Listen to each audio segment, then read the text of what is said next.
Good evening and welcome to What's Your Story? My guest is John Mills. Yeah, he's a genealogist. This is part two of an interview that I had with him. You got to catch the first part too.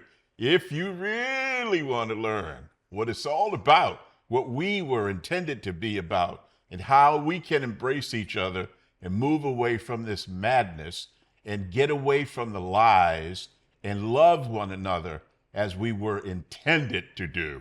He's here to talk about his efforts in genealogy to bring facts up, truth up, and uncover hidden stories about people of color in this nation who contributed so much to the formation, preservation of this nation. John, come on, baby. Welcome back for number two. Thank you. I appreciate it. This is awesome. Start telling me about what you're doing. What's going on with Future? Well, I have a nonprofit that I started a couple years ago. Well, actually, let me tell you a little bit. I have a younger daughter that I adopted in 2010. A couple years ago, she overdosed on fentanyl. Oh boy. She didn't know she was ingesting fentanyl, but she overdosed and she was down for 20 hours and they found her when she was down 20 hours. She was in ICU and the neurologist was saying she wasn't gonna make it and they were asking us to disconnect life support. And it was during that moment I went, you know what? I'm doing all this genealogy, finding all these stories for people.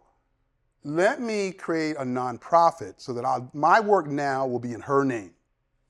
Which is why I started, in 2022, I started the Alex Brienne Corporation, named after my youngest daughter. So they were asking us for disconnect life support. We said, okay, we'll do it. They said, she's an organ donor. I said, yes, she's an organ donor.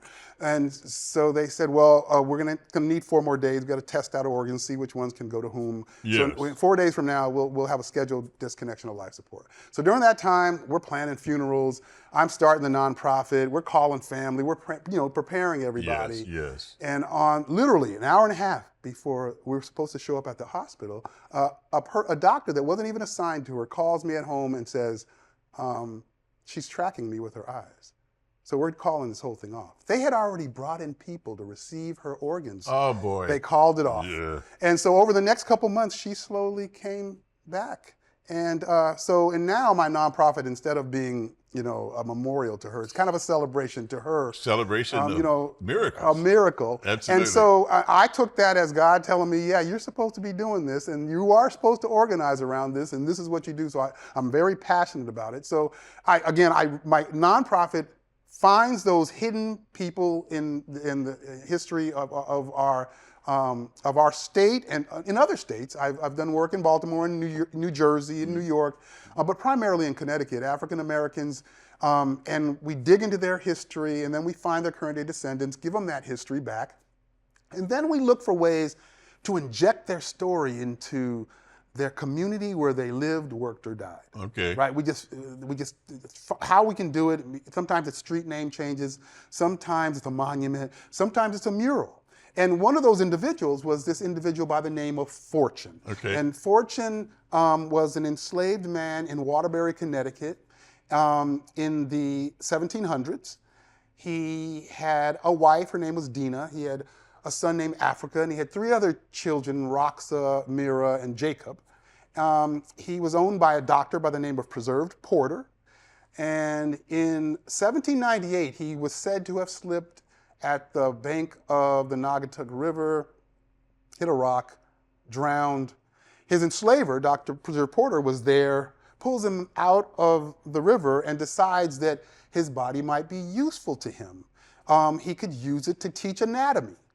And so he eventually gets his bones articulated together so that they could operate like a standing skeleton. And he opens a school of anatomy in Waterbury. And he trains many different doctors. His family also learn off these bones for generations off of these bones. Immediately after when that occurred, he sold off his kids. Eventually, his wife is sold off eventually. But anyways, generations learn from these bones. We get into the 1900s, and a woman by the name of Sally McGlannon, which is a descendant of his, also learned from these bones. One of the first women who graduated as a doctor from Johns Hopkins Medical School in Maryland. In Baltimore. Yes, Yep, in Baltimore. yep. She has these bones. And she's living in Baltimore, and she decides, I should send these back to Waterbury because the museum there might find these fascinating, as well as she had other articles of her family's history in the medical profession. Lots of doctors came from that family. So she contacts the Mattituck Museum in Waterbury and asks them if they want this stuff. Of course, they said, yes, we want them. And so in 1933, the Mattituck Museum puts Fortune's bones on display. Now, he died in 1798, right? So, I mean, we're talking 130 some odd years from his death. Over those years, they had forgotten his name. And also, they had written a name across his forehead, Larry. So the wrong name. So everyone was calling him Larry. He stood in the Mattituck Museum from 1933 into the 1970s. So there are many people, alive today that remember going to the Mattituck Museum and seeing these bones hanging in the museum. But in the 1970s, they took them down, at a better conscious of, what this kind of means to have this guy here. They stored him in the basement. They stayed in the basement for some 20 years until they were brought back up because at the time, in the 1990s, there was a project with regards to citizens of Waterbury, African-American citizens of Waterbury, learning more about the history of the African-American community in Waterbury. It was being led by the local NAACP chapter in collaboration with the Mattituck Museum. For the life of me, I can't remember the name of the project. But it was an oral history project as well as written history, and they published this. And after they published it, a citizen reached out to their chapter president, a woman by the name of Maxine Watts, and says, that's great, you have a lot of history of African Americans in the Waterbury community, but you're missing one person. That man that used to hang in the Mattituck Museum, he's not in your publication. And so they went, who are you talking about? So they went through the records and realized there's these bones in the basement. And so for the next 15 or so years, those bones were being studied. They were sent to Quinnipiac, Yukon. They were sent to Howard University. They just kind of traversed the country. Many archaeologists kind of studying them, and they learned that Fortune was in his mid to late 50s when he died. They were able to prove out, based on the bones, that he was African American. They could tell that he had a rough life, that they could see where some of his tendons had been ripped from the bones. They could see bones that had broken and then healed while he was alive. He had a broken back that had healed. He had a broken wrist that had healed. And then they were able to determine how he died. They saw a fracture in his neck that had not healed. So they were like, that's how he died. And then they were able to trace the records, and they were like, his name isn't Larry. This is Fortune. That's when they realized, based on ownership, who he was. And then in 2013, they decided that we probably should stop studying these remains. We probably should just bury him. And so in September of 2013, he was buried at Riverside Cemetery in Waterbury.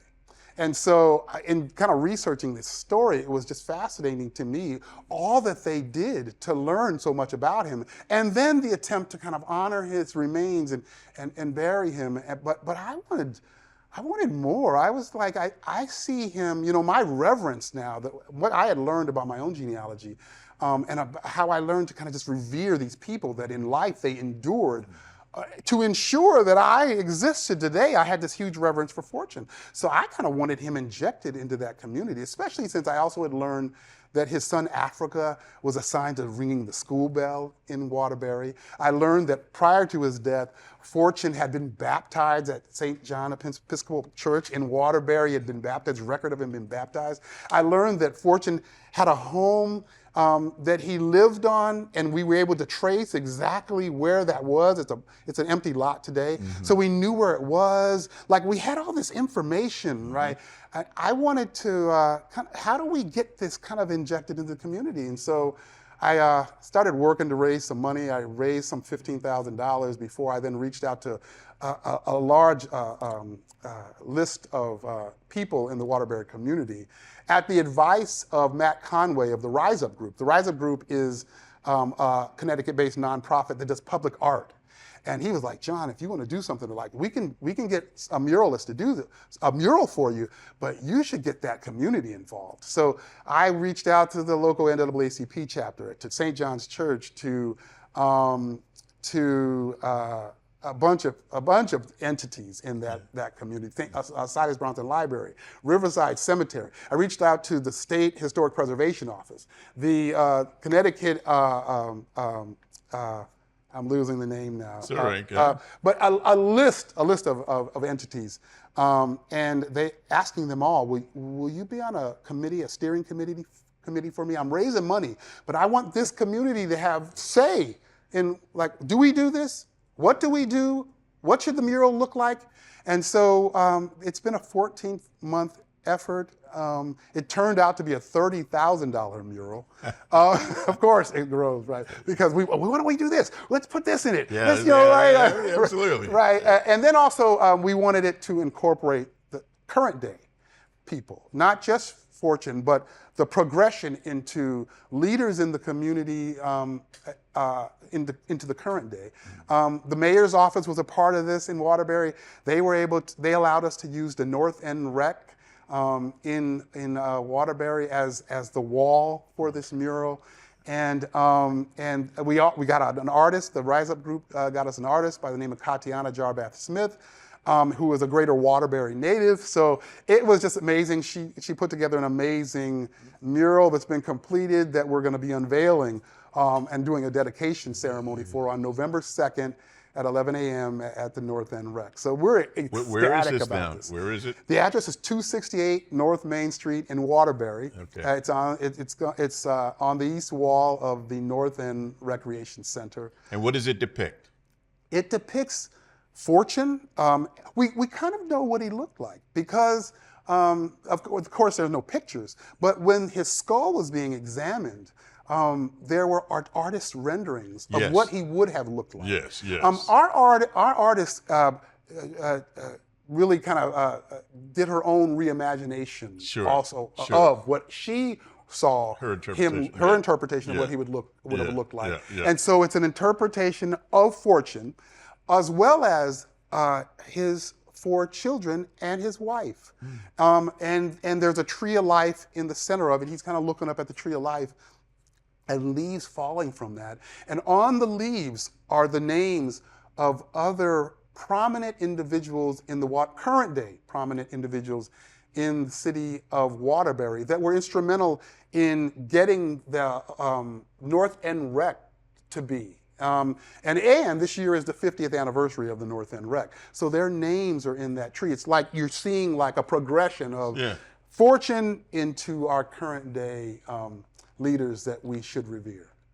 So it's a fascinating mural. The community also contributed to the mural. We had a community paint day last month, and so they came in and the artists helped direct them on what they could add to the mural. So it's been a fascinating effort. Also, the donations that my nonprofit took in for this came from around the country, around the world. We have donations that came in from Germany. We have donations that came in from the Kelly Clarkson show. They invited me on, and Kelly Clarkson gave us $5,000.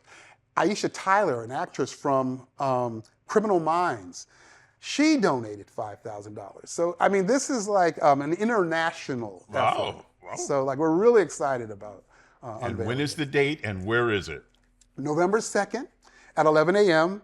at the North End Recreation Center in Waterbury. The address is 268 North Main Street in Waterbury, and it's on the east wall. So as you drive up, you'll probably see it as you drive up, but you have to walk around the building to the east wall. So let's say somebody watching today wants to get involved in genealogy. Yes.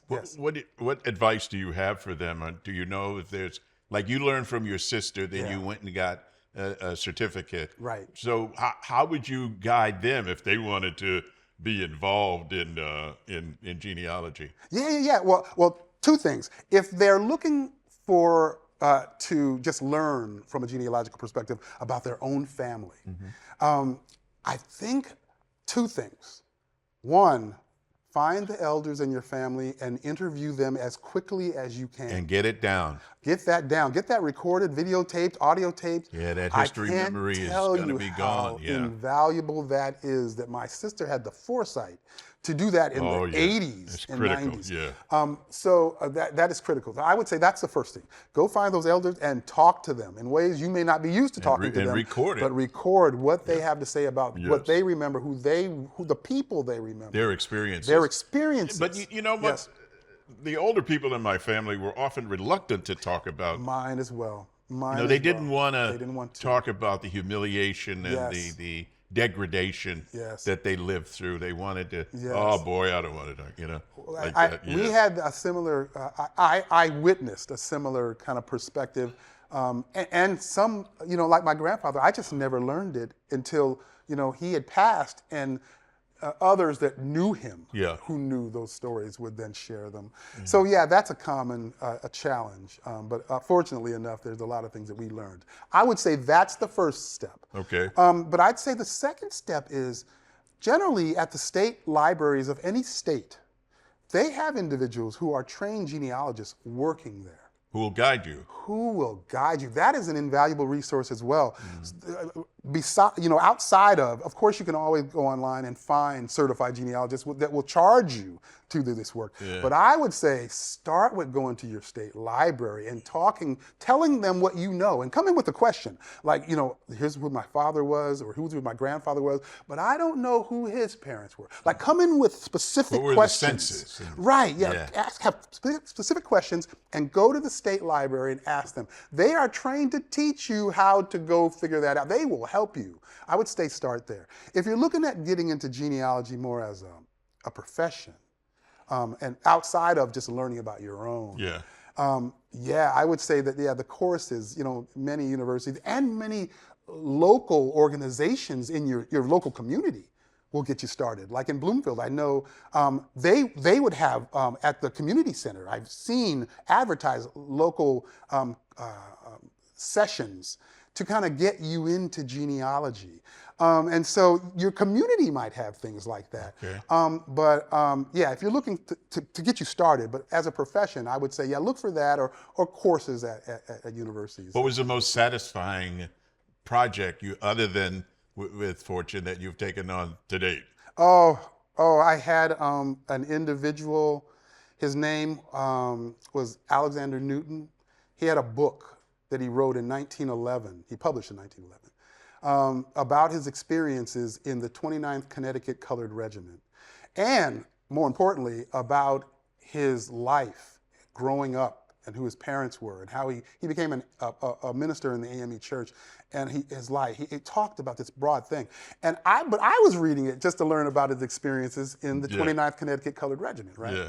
But as I was reading it, I'm learning that he grew up in New Bern, North Carolina in the 1840s and 50s, and how it talked about how his mother, Mary Newton, had to flee New Bern because her husband, Thaddeus, was enslaved, but she was free and she wanted to free him. So she fled to New York and raised all these funds so that she could go back and purchase the freedom of her husband. And his book talked about how in New York she helped to free other families and eventually moved her family with her sick husband. He was sick when she freed him. Yeah. And she moves the entire family to New Haven, Connecticut. And in New Haven, that's where she had 3 sons, not just Alexander. She had 3 sons who joined the Civil War. One who went to Massachusetts to join the 54th, which was a famous regiment that you see in the movie Glory with Denzel Washington. And he died at the battle that you see depicted at the end of that movie. She had one son, that individual, and then she had 2 other sons, Alexander, who wrote this book, and William, who also served, but in the 29th Connecticut Colored Regiment. And I learned from his book all of this stuff. And I was like, well, where is he buried? And I learned he was buried in New Jersey. He had a prominent stone in its burial location in New Jersey. But then I was like, well, where are his parents buried? And I did some research and found out they were buried at Evergreen Cemetery in New Haven. So I went to the cemetery And they had this stone that had weathered and fallen over and broken in half, and it was kind of sinking into the ground. And it troubled me. Like I wanted it stood back up. But first, I researched his current day descendants, and I was able to find his current day descendants. They lived in Florida. I told them the whole story. They were fascinated. They didn't know they were related to these people that had fought in the Civil War, this gentleman that had been enslaved. It was all brand new to them. But then I hired an individual to repair the stone. We got it on the Connecticut Freedom Trail. I got a stone placed right next to them of Stephen Newton, who was their son who had died with the 54th in that scene in the movie Glory. I got a cenotaph stone installed for him because his body is lost because they were all buried in a mass grave. So I got a memorial stone buried right next to his parents. And we had an unveiling ceremony earlier this year, and the family flew in from Florida to be a part of it. Wow. Richard Blumenthal, Senator Blumenthal showed up, and he spoke there. It was just a very touching moment to give a family their history, as well as celebrate, this family and all of these amazing heroes of our past. So that's probably been the most meaningful. Most meaningful. Yeah. Where are we going in the future, John? It's more of it. It's more of that. I'm helping an individual by the name of Dennis Caron, who wrote a book in 2006 about another enslaved man named Prince Mortimer in Middletown. He wrote a book about his life, and he's doing a revision, and he's including a lot of research that I've done over the last 4 years that kind of changed some of the concepts within his book and add to it. So I'm partnering with him to author a revision to his book. I've got a documentary coming out. It's going to be called Reverence, and it's about the idea of looking at our enslaved ancestors in that context of reverence and not forgetting who they are. I've got an art exhibit that we're going to be moving through the museum circuit later in 2025. It's going to be portraits of the men, individual portraits of the men of the 29th Connecticut Colored Regiment with their stories so that people can see who they are, visually see who they are, and presented in a stoic kind of valued way. So that's going to be coming. So a lot of stuff. A lot of stuff happening. Tell people again what's going on, the date and the address and where. We're going to be unveiling the mural of Fortune, a formerly enslaved man in Waterbury, and his family on the North End Recreation Center in Waterbury, Connecticut, at 268 North Main Street in Waterbury. And please come out and help us celebrate this unveiling. Now, final question. A lot of the statues in the South have come down, and there are backlash in the schools about teaching about slavery and all of that. Yes. Why do you think there's resistance to teaching the kids the truth about history? Why do you think that is? Well, I hear a lot about trauma as it relates to the Black experience, and so Black kind of generational trauma. But I think we all have trauma. I don't think it's just a Black trauma thing. I think there's white trauma. I think there's trauma.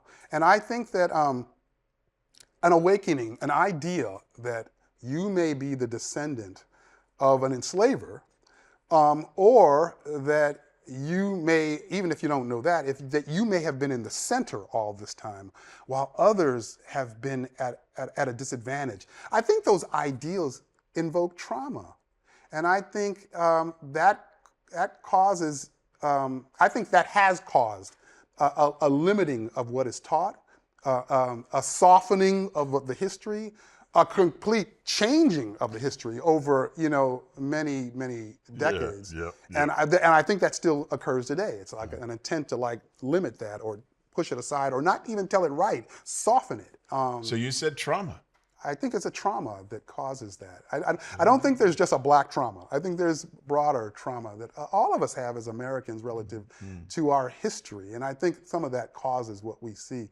My intent is to look at it differently. Again, I want young people to see the enslaved as heroic, that you exist.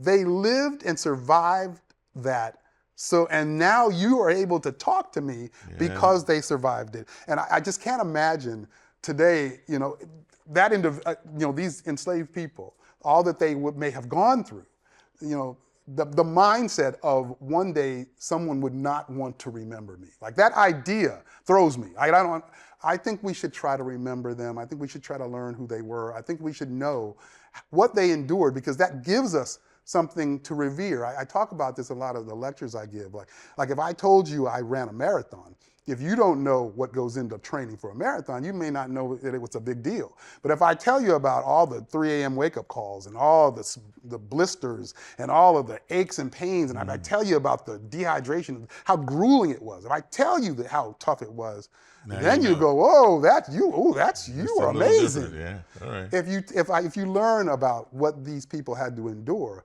the more you learn about it, the more you learn how great they were. They really were. They really were. Well, John, thank you so very much for coming. Thank you. Absolutely, thank you. That's all the time we have with my man, John Mills, genealogist. Remember, this is a two-parter, so if you get a chance, watch both episodes with John. And I thank him for his work in uncovering the hidden treasures of African Americans. And I also thank him for being a decent human being who examined himself, saw his own faults, acknowledged, owned them, and consciously sought to change them. What a lesson for us to learn. Now, I have to tell you, that's it for What's Your Story? I'm your host, James Ransom Reed Jr. Until next time, everybody has a story. What's yours? Good night.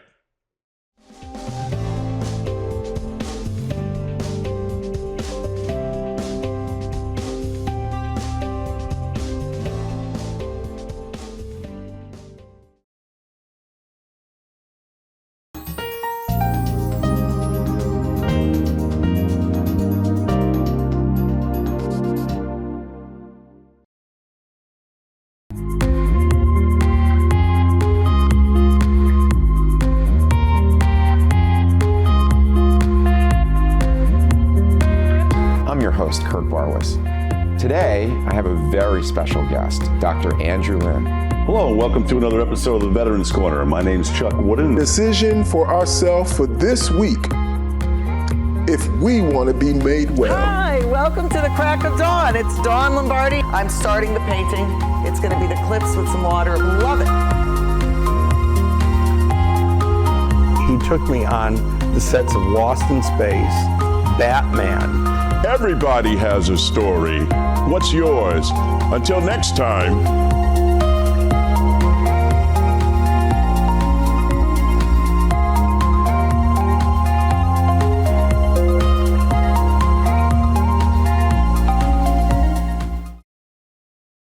Nick Augustino right here at the East Side Restaurant. We always have the complete full dinner menu. Knockwurst, bratwurst, sauerbraten, potato pancakes, red cabbage, rice pudding, cream pies, all the desserts that Germany had to offer. I always do something different. Yes, I do. I brought seafood to the beer garden at the East Side Restaurant. East Side Restaurant, your German destination restaurant in Connecticut. Tiki-taka, hoy, hoy, hoy!